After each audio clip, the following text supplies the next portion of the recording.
I was talking to a Netflix producer. He's got a story an episode coming out this Wednesday. I can't tell you what it's about. It might have to do with scouting, but okay. He was the one that said, because he's heard me just complain about this side of the story that just, I'm not in this thing coming out, but I definitely work with it. But in the past, he did a documentary about me that was at Sundance, the church in the Fourth Estate. And Laura Poitras, the executive producer, she was a lady that helped with Edward Snowden coming forward. Okay. And his name is Brian Knapfenberger. And anyway, I talked to Brian, and he's just like, Adam said, you were a whistleblower. You guys read the past. I came forward and I worked on this, and I worked on getting rid of the laws. We did it. My family. But he said, these people are just trying to destroy you as a whistleblower. And sometimes I think, did the Mormon Church know who Jody Hildebrandt was when I was set up to go start therapy with her? Because, nowadays I think differently. I don't want to sound narcissistic. I don't want to sound egocentric, like that I matter and people don't. And when I say I, sometimes when I'm in trauma, I say I, and you don't give everybody the credit, because I'm just dealing with this shit that it is to be a victim's advocate. But the thing is, right after my dad and I and brother signed the statute of limitations into law, that in Idaho, we changed in one session the criminal and civil statute of limitations for child abuse. It was 5 years, and then you couldn't prosecute. And rape was 50 years. And child abuse was 5 years. So all the pedophiles that went there were safe after 5 years. And all the institutions that hit it didn't, and there were no more cases after 5 years. So when I filed my lawsuit when I was 23 against scouting, and they immediately hit us with the statute of limitations saying you can't do this. And I can't remember, but out of the blue, when I filed, it was like 1 day before the statute was up. And I can't remember the actual dates, but just to really we discovered this terrible statute that they were using. So my dad started talking in the press, and he started telling, these people are trying to stop us from changing this. And he named them by name. And after the Scout Honor Series came out that won the Scripps Award with Idaho Falls Post-Register, huge contention, huge thing. But he'd name those people by name and say, this guy's trying to stop this litigation. And nobody wanted it. It passed. We got the laws through. It's a huge fight. There's no one's ever told that story about what my dad did to get those through. And one of the, probably Idaho is probably the second most powerful Mormon state in America. I'd agree with that. Probably a massive amount of child abuse going on that was covered up, because what we discovered was that, and Brad's, sometimes it's like a snowball. You see your case, and then you see it's a bigger story and part of the bigger. So like Brad Stoll's case, the pedophile that I sent to prison that was sexually abusing all these kids, and the scout people tried to tell me not to even tell my parents about when I complained about it, and said they'd fix it, and made me promise I wouldn't tell my parents. And eventually I called the police and had them arrest him, and the police were awesome. They were like, let's arrest him in front of the flag so all the kids see it, and we'll tackle him. And they know this is wrong. And the police were right, but what we learned about Brad was that he got caught before, and that they sent him to a Mormon bishop to repent, and that he was a sociopath, serial child abuser. So he just lied to a bishop, and he was back at camp.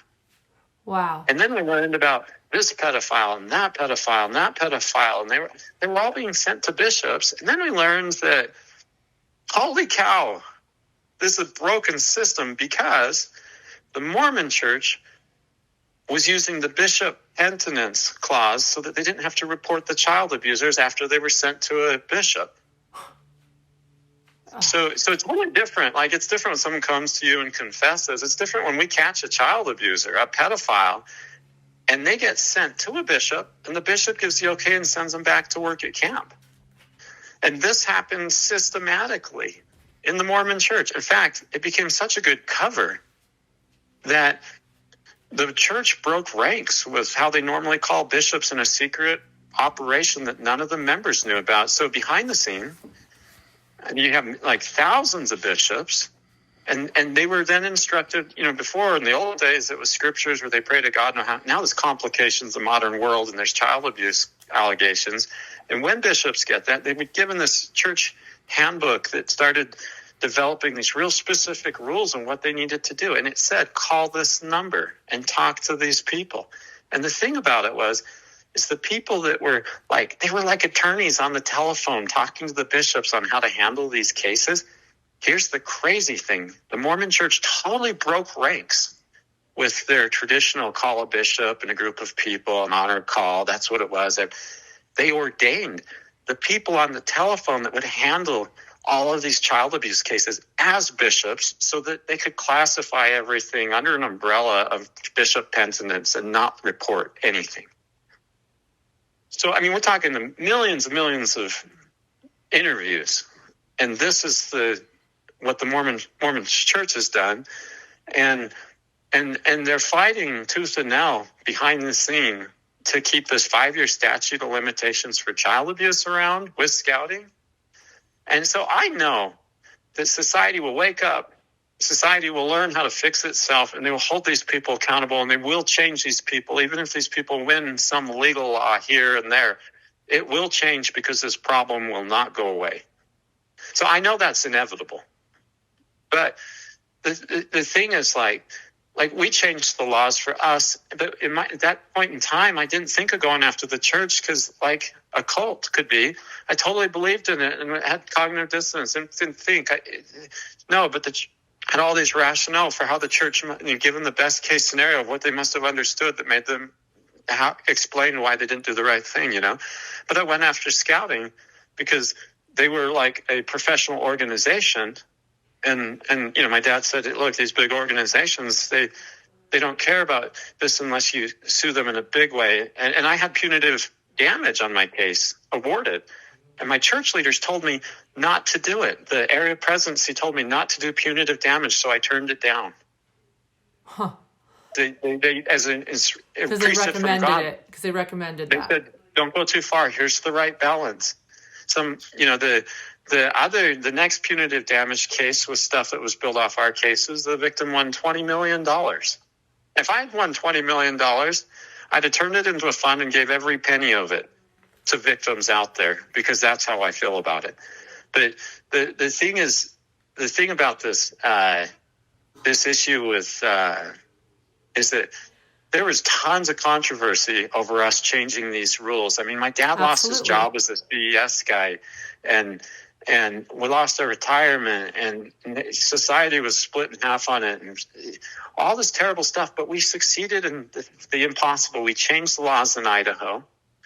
And see, I was called by that. I told you earlier, that attorney told me, the one that's had 27,000 scouting victims he represented when the federal case, and they had 97,000 victims come forward, Tim Kosnoff. Mm-hmm. He said, Adam, California, it's like $1 million, $2 million restitution for these child abuse cases. In Utah, it's like $20,000. They miss the statute of limitations. You go to court for 6 months, and eventually they're just like, we'll just settle and help the person. Here's $20,000.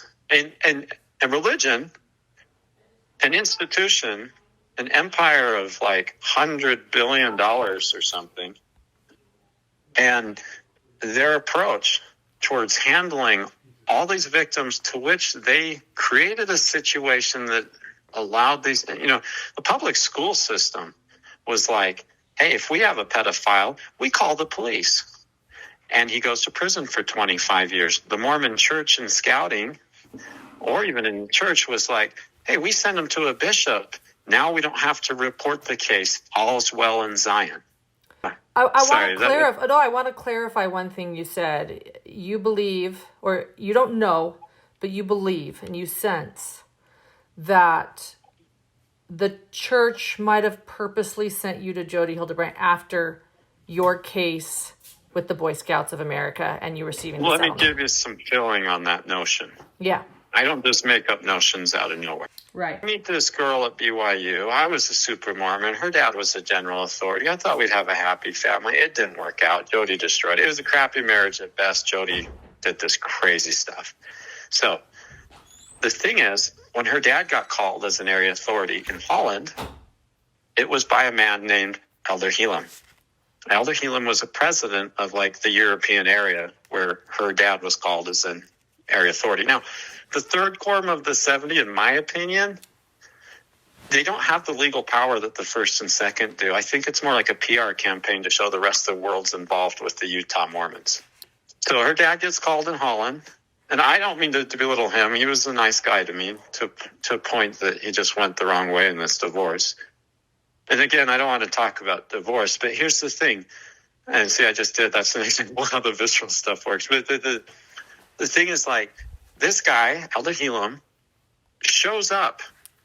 He's like the father that her dad relies on. He's the guy that called him to be a general authority.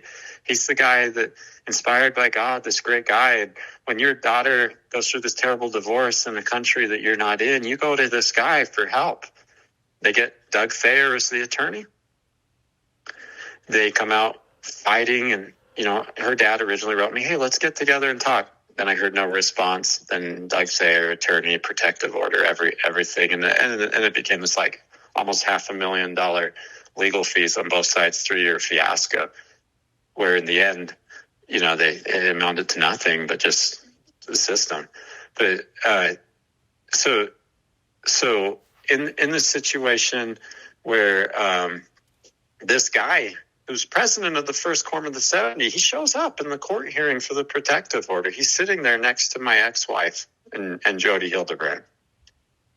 And he's there, and he goes to all this other stuff, and I can start to tell that all my priesthood leaders think differently now because they're being talked to by a top leader. The Honor Code Office thinks differently because they're being talked to by top leaders. Even when I subpoenaed their records, they're talking about general authorities getting involved, and that they just follow blindly the one side that those guys are on. They don't investigate. I told them, hey, go to the courthouse and see that I was there because I missed the hearing by 30 minutes and that these charges shouldn't be felonies because they should only be misdemeanors. They didn't even go. They just believed the other side that it was abuse because they were in the same conversation in their notes where they talk about this general authority. So, you know, it's just this one-sided thing that the thing is, Elder Helam paid a lot of attention. He got super involved. I suspect that when I started to date people that he was involved in the back channels for why people couldn't date me, where they would go to their bishops and the bishops would talk to them and they couldn't date me. And you know, it was just, I suspect he was behind me getting kicked out of BYU. And I suspect he was behind my bishop one bishop saying, okay, well, you had your temple I suspect he was behind them taking my temple recommend away when I was following all the rules. I suspect he was behind them making sure that, telling them that I couldn't get it back until after all this stuff was done. I didn't know it'd be 3.5 years of harassment.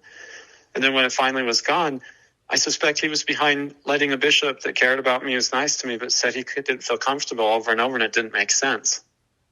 Like that he was working, this guy dies, Elder Helam dies, and suddenly I can get my temple recommend, suddenly I can get back to BYU, suddenly all this stuff. So that's why I suspect this guy. Yeah. But then in his obituary, so there was something on the internet, it was like a leak, and they were suspecting Commissioner Patton and a lot of the judges in the 4th District Court of racketeering charges with church leaders. It was very weird to read the leak because it showed tons of stuff that actually happened in our courtroom that was totally unethical crimes that was exactly like what happened in our courtroom. But it was like, it looked like it was from a real news station, but it wasn't. I didn't know what it was, but it got us thinking, wow, is it possible that the church leaders were racketeering the court case in the 4th District with Commissioner? I thought about this commissioner and how he had one time ordered that our child be baptized because his mother his grandmother would roll over in her grave if he knew that he didn't. How he was so into the church, and how an allegiance to church leaders sworn in the temples. How does that play out with like what are the rules with like normal situations? And I thought about how like all these people could organize and orchestrate Anakot people and bishops and say they could all have these private meetings to put these things together that were so organized and powerful that just left people's lives in pieces. And so I was thinking about that. My mom got looking. This is not a few years ago. This is when I quit the church, like 3 years ago. And she found in his obituary, lo and behold, President Elam used to be the president of the Grand Teton Scout Council. I hear you. I hear everything you're saying. I'm seeing the evidence. Yeah, he made sure people didn't see that in his records and stuff, but his obituary caught it. The very council where I turned in all the pedophiles, where they had this whole issue with leaders. I never put names on those church leaders. And the whole thing came out where they were using the church leaders were hiding all these abusers. They were 3 levels deep. The prosecuting attorneys for Brad Stolz were on the scouting board. That's one level. Level 3, they were all members of the church that met in meetings that didn't give records. And so why did, to give a proportionality again, I like the word proportionality. It helps put things in a picture. It's super prestigious to be a bishop. I mean, locally prestigious, pretty prestigious to be a stake president, super prestigious to be a general authority over a huge area, like maybe one over Utah or something. And it was extremely prestigious among the 70 general authorities in the first quorum. There was second and then third. To be the president of the first quorum of the 70 was very, very prestigious. I mean, you could have been over 1,000, 2,000 stake presidents. Who knows? Something like that. I mean, you're talking about celebrity size, like in a church with 13 million people. Why did this guy, Elder Elam, why did he allow himself to go in? It'd be unethical to sit on one side of a divorce hearing just because of your calling. That it could sway the outcome. But why did he get so heavily involved in coming to these things and what I believe was orchestrating all this stuff? And then you find out, hey, he was over the scout camp that hid all the pedophiles.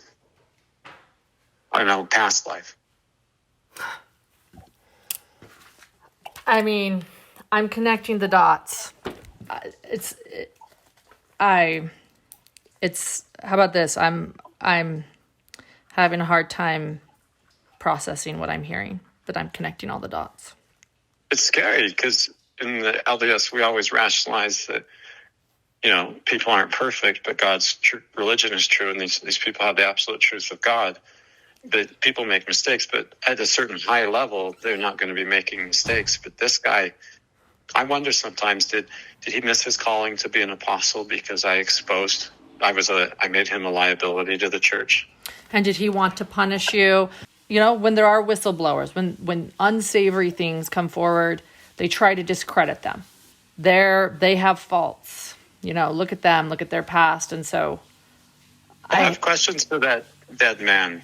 Like, did he know Jody would destroy people and hurt people? I mean, I'm sure people were complaining about this lady destroying lives. I'm sure that all graduated up through the general authorities when state presidents were overwhelmed. Did they know that this lady would destroy me? Or did they plan to have her destroy me through telling the bishop for me to go over there? Or did they see that it happened and it was just luck, pure luck? And then they facilitated everything they could to make sure that destruction was imminent. Who did the church think Jody Hildebrandt was? Well, that's a great question, because here you got this All's Well in Zion church front.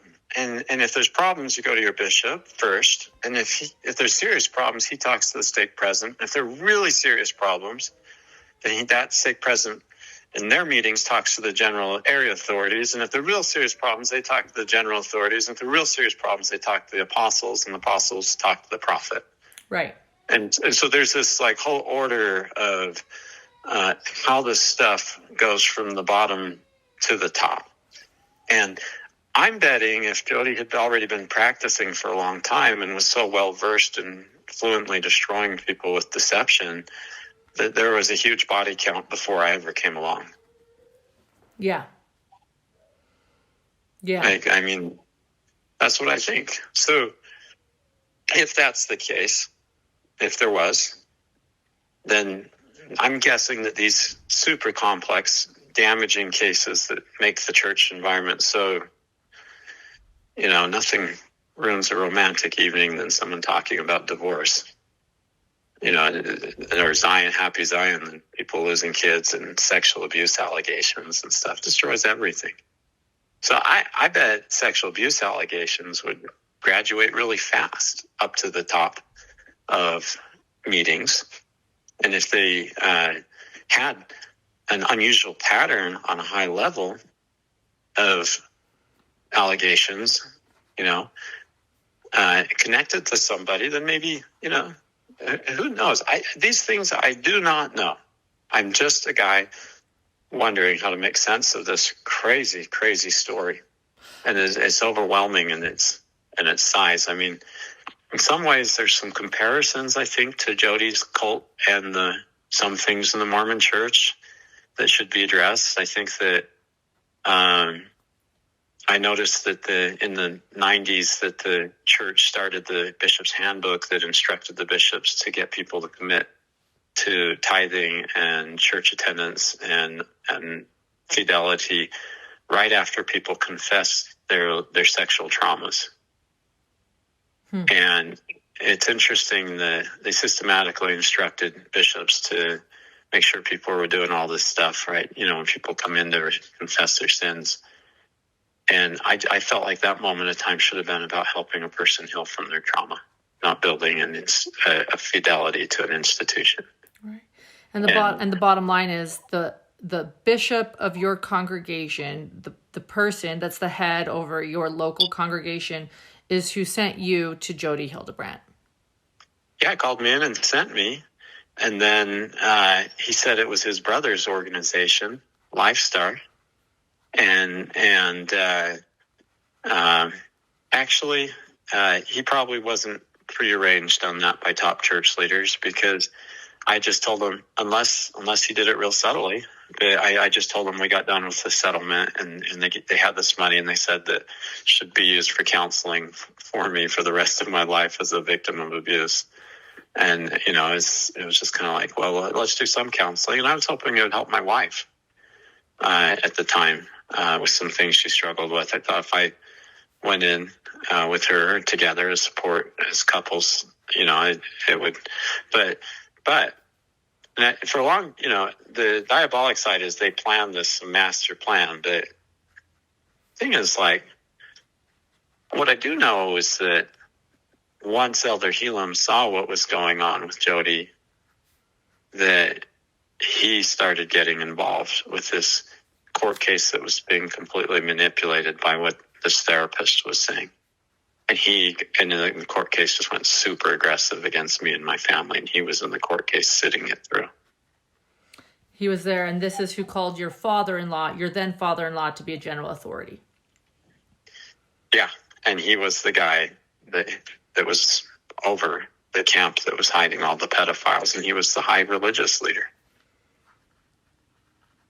Wow. So I think he was the decision maker on stuff, and it takes a lot of PR to hide child abuse in Zion.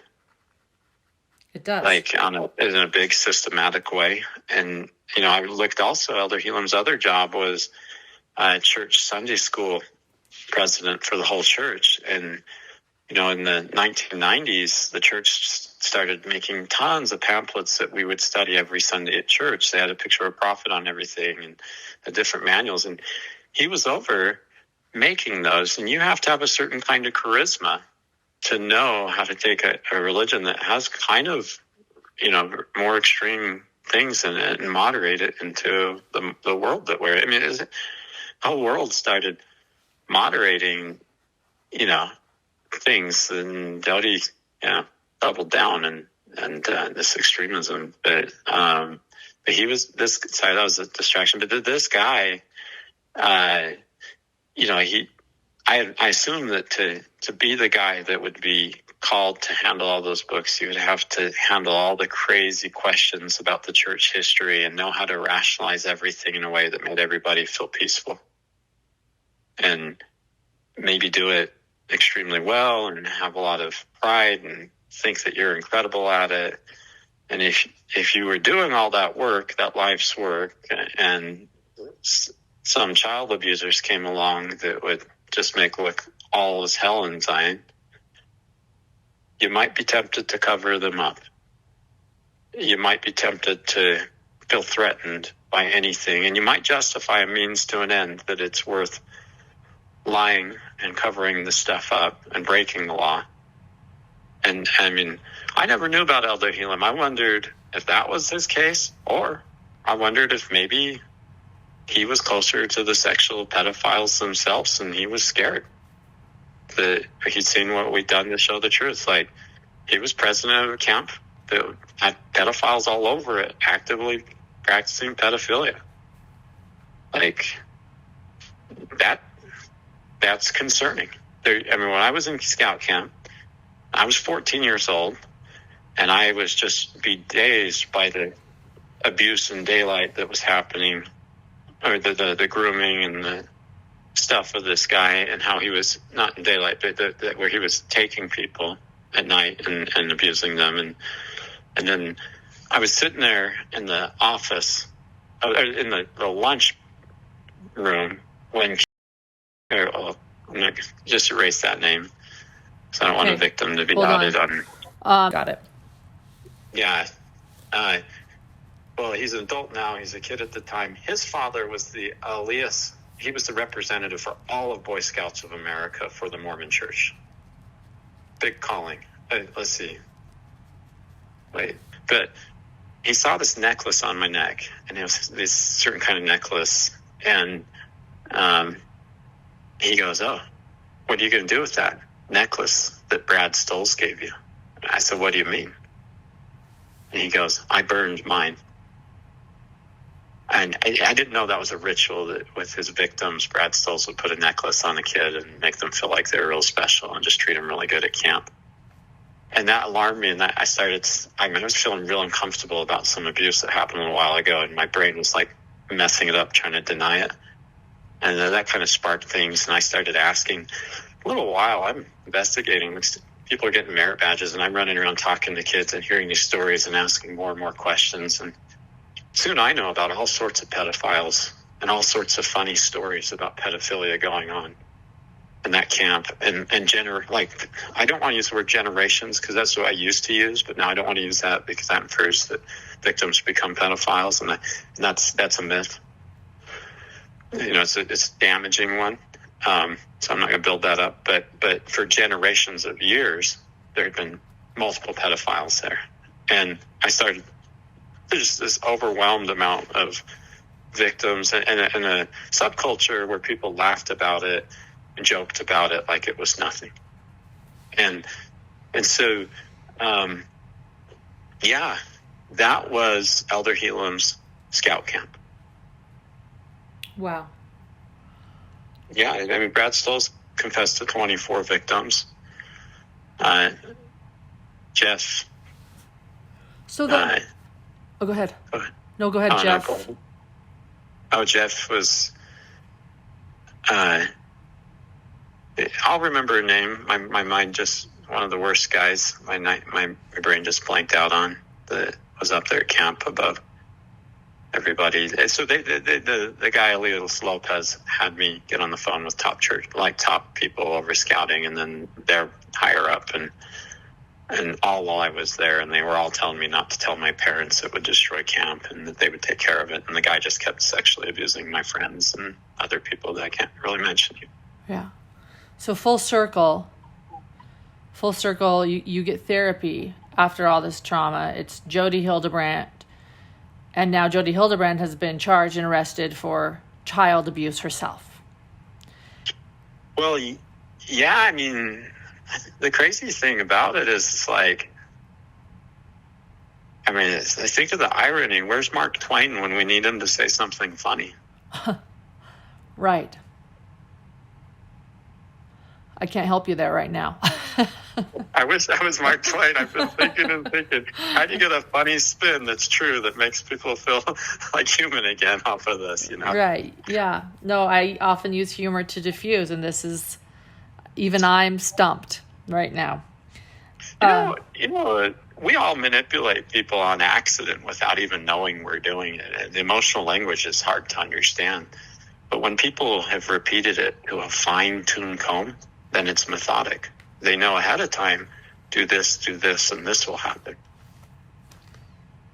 It's a different kind of criminal than somebody that's just confused about a topic.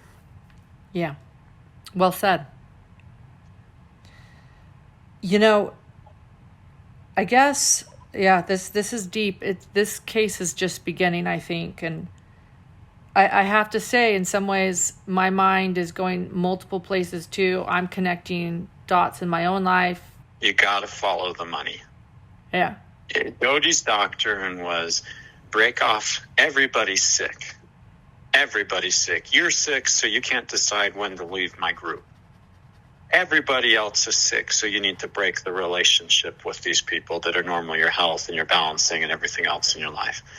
Her doctrine was that if you break a person's support in every area, they'll be 100% dependable on her.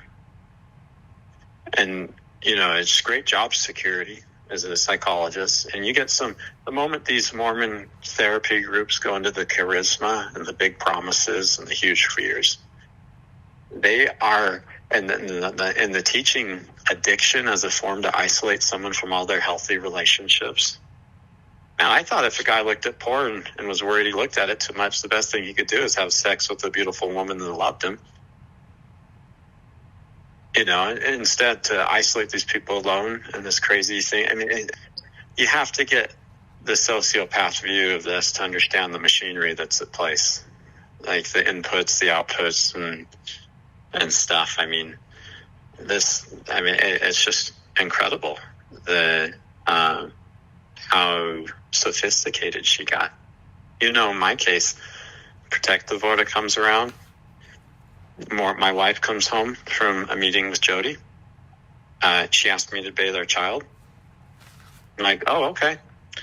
I'm in the tub with the kid. We're at the point where the relationship is supposed to die soon, so we're not allowed to hug or kiss, and we're not allowed to have sex. It's been a while. I haven't had any sex for months.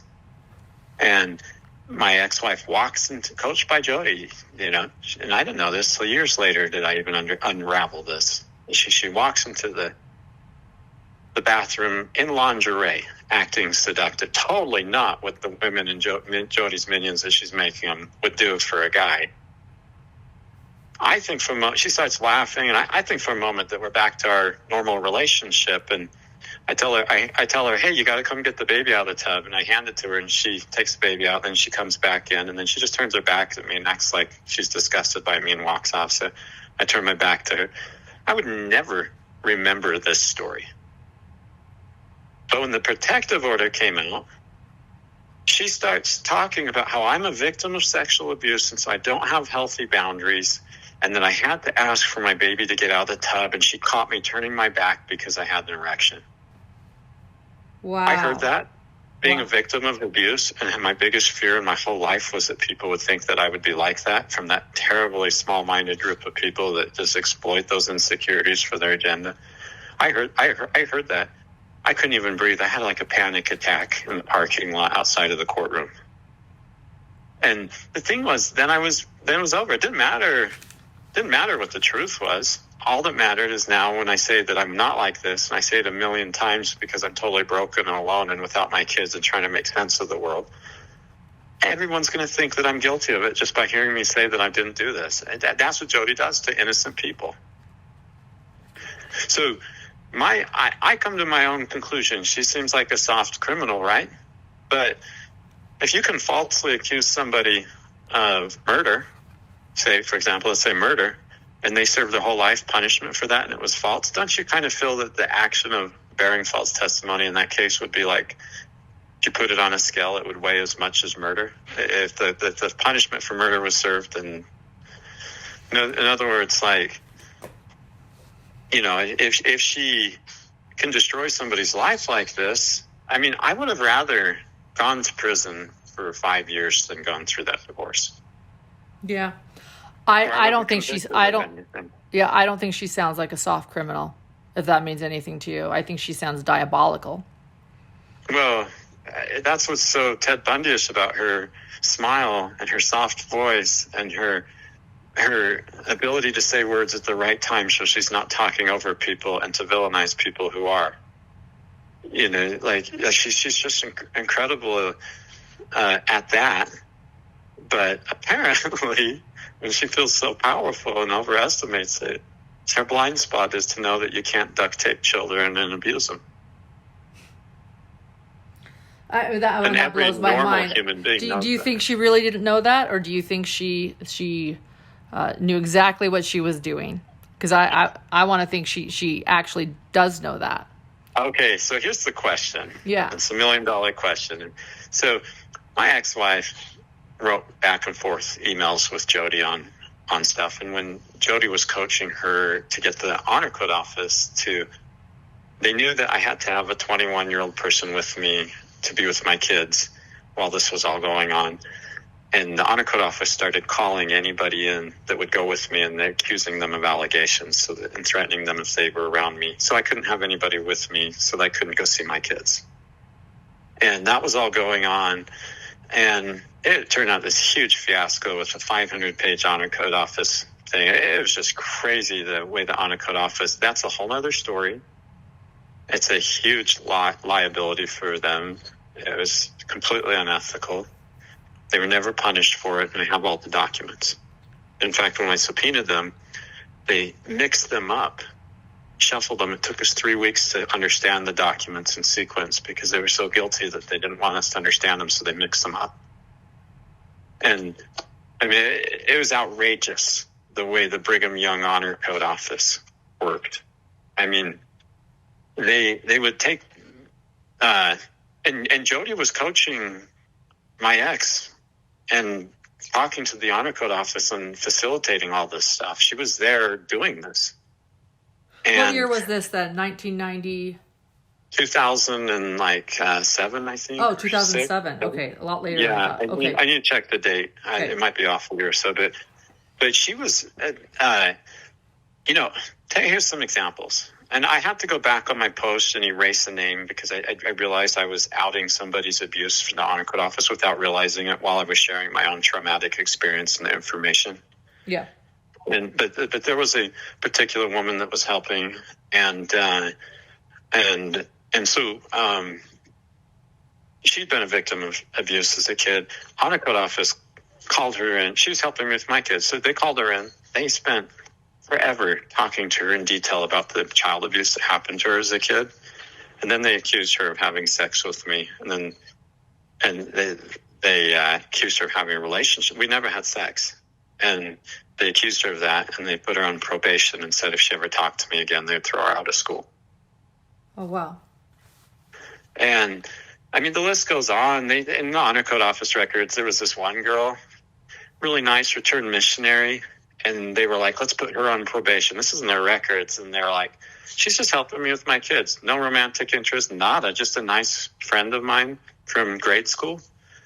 And they're like, wait, let's not go after her because she's going to graduate from school soon and we can't put the probation on her. So let's just not mess with her. So they're just like calling people in. The one girl that they had her relive all of her traumatic abuse and accused her of all these bad things that shame and build it up. She fell apart after that. Like, she was in major counseling, went to an institution. She was a 4.0 student. Like she had like a really nice degree. And, when you want to be perfect and you're in a high church family and perfection's the case and this happens to you, this is devastating. But Jody was working on that. She's filled in those honor code records, telling them stuff about me. And the honor code office was like, in the records that I subpoenaed, they're like, they're talking to my bishop, and they're saying to him, we're not allowed to give you our records, so make sure you don't tell him that we're giving you these records. But here's the case. The therapist says this and this and this and this and this and this. Gosh. We subpoenaed her records. That therapist, Jody Hildebrandt, we subpoenaed her records of me. She never knew. She never asked about my life. She didn't know shit about me. She didn't even spend time to talk to me. And yet she had come to this diagnosis that in the medical field or in the psychology field, you have to go through a process to diagnose and have records for it too. And she said nothing. And so, so your question about the sociopath. So there's my ex is going in. She's got to talk to the honor code office. They're asking some stuff. Oh, here's another one. That poor girl that I told you about that has been abused and fell apart. They're sitting there they call her back in and they call my ex in and they say, are you sure that Adam had sex with this person? And my ex says, well, he had an affair. And then he said, well, is sex? And she goes, well, I'm not sure about that. And she goes, but it was an emotional affair. And he explains to her in these honor code records that an emotional affair and having sex are different. And they had put her on probation for having sex. And the honor code office, once they discovered from the person that made the accusation that she had not had sex with me, the honor code office never contacted her and asked for forgiveness and said sorry for punishing her for having sex with me, according to destroyed this girl's life. She got on tons of medication. And the thing is, that's huge in the Mormon church that's next to murder in those days, That ruined your chance for temple marriage. Absolutely. All the other siblings got one, but not you now. Your whole life got changed by this. Yeah, here's the one. I was up to thinking, these people, I try to give people the benefit of the doubt. They're just having a hard time. They were mean. They didn't mean that. I try to think for them. I do that too. Reasons why. Yep. I would have said that. Yep. And I use my grace and my mind to define them, right?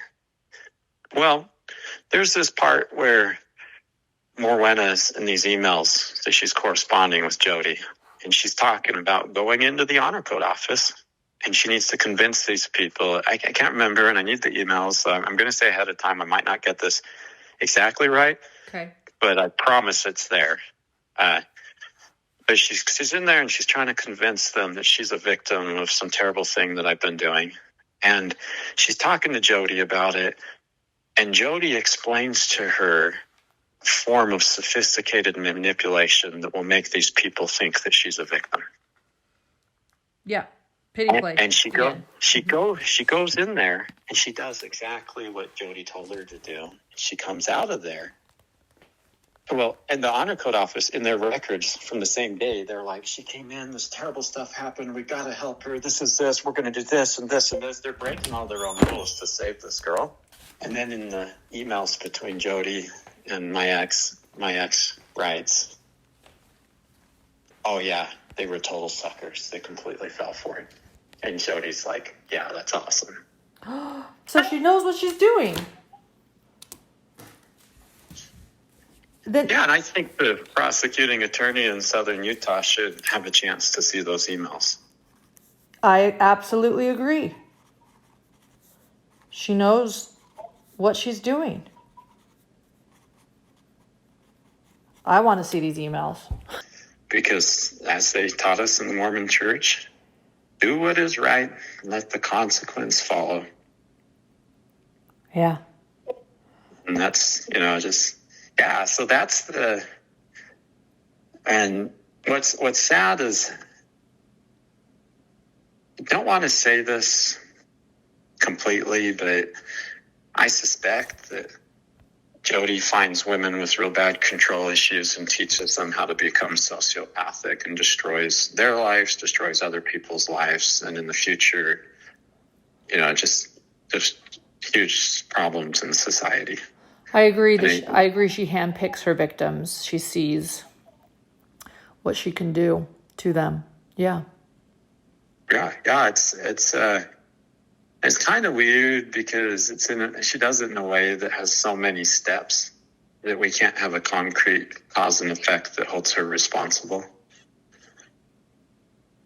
Yeah. It's interesting. Coercive control, this is the thing, but coercive control just became illegal in the UK. And the US doesn't have a law like that, but it's a fascinating part of this, I think. A lot of what she's doing is a blurred line with laws, right? What's illegal and what isn't. But if coercive control is against the law, then I think things become a lot more clear, too, about what she's doing and about how she's manipulating. Yeah. But I've got that. I got that correspondence, those emails. Do you? I got the papers, yeah. And and I've got it. When you look at it in its timeline, my dad's magnificent. He tried to save his son from this. And he spent all the hours organizing all the papers, taking the scouting or the article records and emails between them and putting it all in a timeline so you could see how the story actually happened. And there are very, very creepy other parts where, my ex was coached to try to make it look like our child had been abused, that got completely thrown out of court. Yeah. And this was Jody's framework of trying to make it look, working with her to try to make things look a certain way. And sorry, that story hits home so hard. I feel like I shouldn't have even told it. It's extremely. You ask how dangerous Jody is. I think if Jody could take an innocent person and have them go to prison for child abuse, and if we all knew that person was innocent and she did it one after another, I think she should. If people knew she knew what she was doing and she was doing that, I think she would be doing the same level of destruction that. It's different. Maybe it's like that serial killer that kills doctors' patients instead of normal people. A medical serial killer, yeah. Yeah, so they're in a different category. They're not as bad. Maybe it's been, they hook to other religions of thought and blurry it all up and stuff. But at the end of the day, someone out there is missing their loved one because someone murdered them. Yes. There's probably hundreds of men who don't have their children because the fragile, not good at best, custody courts in Utah were completely hijacked by this lady's work. And I knew a girl that said her brother killed himself while this was going on. Oh. I've told my story. It totally traumatized her. She couldn't talk about it. And she opened up about her brother, said the exact same thing was happening, and that he killed himself. Oh. I tried to get her to come forward and talk about this stuff. She never could. It was too much. Too much. I think that your voice, I just want you to know, I think your voice is going to bring a lot more victims forward and give them the confidence, which is what you hope. I believe that's exactly what's going to happen. I think there's going to be a dam that opens. Well, let me tell victims something if my voice is heard. There's a real negative feeling that happens after you come forward, and it lasts for a while, and it's a real thing. It's real damaging, makes you feel real dark, and most people get scared of that feeling, so they run away from talking. But what I've learned is that if you do it, you won't feel better at first. You'll feel worse for a while, maybe have PTSD, trauma, maybe miss up a lot of your relationships. Maybe you'll get divorced over it because you can't think of anything else for a while. But if you just hold your head high and you just keep working on believing that the truth matters, after, who knows, often it's like 6 months even, you'll get to this point where you feel like as good as your old self, and then suddenly you'll graduate into this new area where you feel better and better and better. It's an area you could never reach before. And you got to be in it for the long game so that you can change your life and the lives of all the people that need to come forward. Yes. And courage is courageous. That's Brian Knappenberger, my buddy from Netflix. He's absolutely courage is courageous. He's doing this story for Netflix right now and a docuseries on this, and that's what they're seeing is with victims that when they come forward, and it's not as hard to come out. It was hard for me to come out when my whole state and religion and everyone was against me, and it was before the Me Too, and I was a guy where everyone was stereotyped as being a dangerous predator for being a victim. Mm-hmm. That was a hard time to come out when your religious leaders said you were destroying the church, and people, all these slews of but today we have each other, and there's thousands and there's millions of us. We have incredible power that we never had before. And so this life-altering thing for most of us won't be about changing the world like it's been in sometimes with some of us that did this in the beginning. But changing the world, it will be about changing your world. And, it'll heal stuff like, take, for example, you have all these traumas when you date people because of what happened in the past. You deal with this shit for 6 months and you become dateable. Like, it changes you. It does real change inside of people. The truth does matter. It does set people free. It does need to be there. It has an extremely expensive cost to share it and talk about it mentally, emotionally, psychologically. But there is nothing more transformative than, as Jody Hildebrandt always says, getting validation for something that seriously violated boundaries. Those are her words. Her list of words that she uses: validation, boundaries, addiction, self-deception. Those are all that she just articulates those words into narratives and circles. Just like, I think it was the guy that did Star Wars that said there's only like so many drama plots in all movies ever made. Right. They just learn what they are and they use them over and over. Right.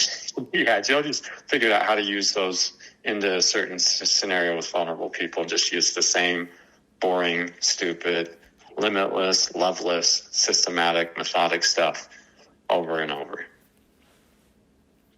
Yeah.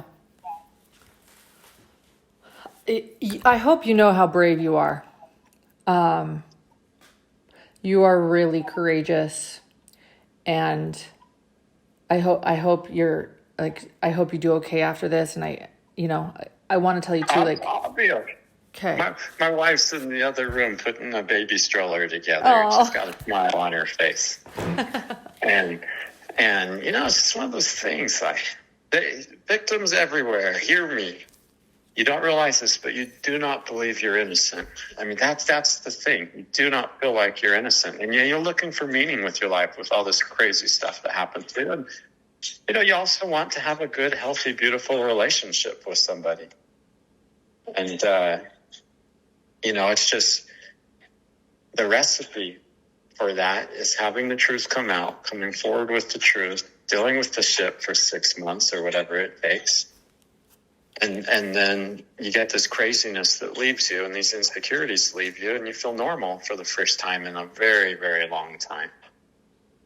And so, I absolutely believe that being accused of child abuse when you're innocent is, for me, worse than being abused as a child. And both happened to you. I'm so sorry.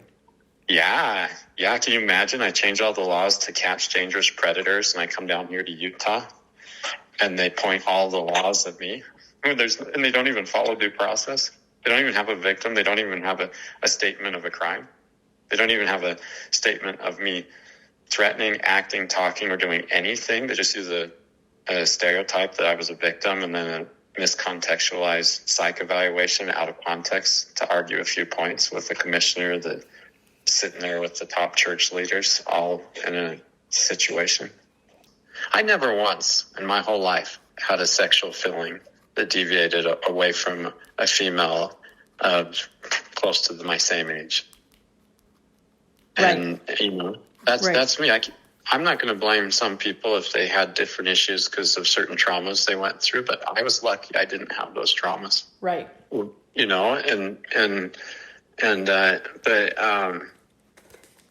What was my point? Sorry, when I talk about stuff the bathtub thing, the reason that I talk about this isn't because I want everybody to know a sensitive story that they could just turn on its face. It's because I believe that the truth sets people free, and that that you tell the truth. And unfortunately, Amen. That's a key example of how like Jody could influence somebody. Like she coaches a mom to dress in lingerie when he's in the tub and to go in there when she's coaching every move. The mom's saying, should I kiss him? Should I talk to him? Here's all the rules, super strict. And she comes in lingerie into the tub right after she has her session with Jody. Mm-hmm. And I wonder if there's some identical stories.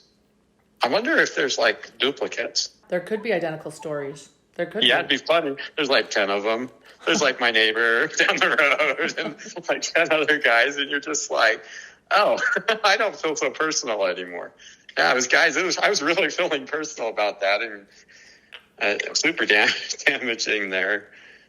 Part of coming forward about this part and talking about it is that I've needed to heal from this. I've always felt that I was an honest man and that all parts of my life I could tell.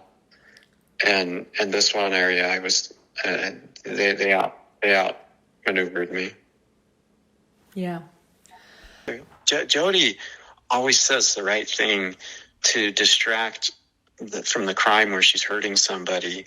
And it's a real hypocritical way to make everybody think that there's a victim somewhere and all their emotions and everything get clouded up and then they don't do the right thing and people break rules and stuff like that. That's how she works. That's wild. Thanks for her comment about the children being a danger, never let them near anyone. That was her just doing her thing, but this time it was harder to show because it's more in the open of the crazy. But in all these cases, she's a master of saying the subtle comment right at the right moment to redirect everything. Right. She's got all her practice in her groups. Deflect and redirect. And it's true. It's not going to work this time because they're children. Like, children just can't be duct taped. It's not going to work this time, but interesting to see that's her MO. That's what she does. Well, I've got to tell you, we've been on the phone for 3 hours and 23 minutes. Yes, we have. I will let you go. I really appreciate you coming forward. On Saturdays, we delve deep into different cases, and this Saturday, this is what we're covering, and this foundation and your interview prior to that, I think, is one of the most important things to this case. If we really want to understand this case, and we realize it, as you point out, it's more than this case. There's a lot more to it, so thank you. Okay, sure appreciate it. Thank you, Adam, and you have a great day, and we'll be in touch.